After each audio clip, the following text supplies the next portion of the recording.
Hey guys, welcome back with me again in this channel. On today's tutorial, I'm going to show you how you can add the categories or tabs in the Gmail app. So categories, inbox categories here, there are the one that at the top. So the current categories on my Gmails is primary, promotions, and social.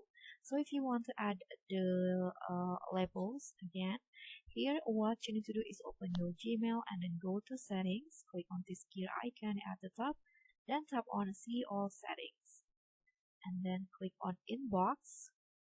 Okay, so you can see this is the categories, and here I only have these three check on my Gmail. The primary one is default, and here you need to also the inbox tab will be on default. And after that, if you want to add a new categories, you can just check this. For example, I want to add updates and also forums, so you can just check this box right here. And if you want to remove, you can just uncheck like this. And after that, you can scroll down, then tap on the save changes. So as you guys can see here, the updates, tabs, and categories will be has been added into my Gmail. And that's all from me. Thank you so much for watching. Don't forget to like, comment, and subscribe. Also click on the thanks. Bye.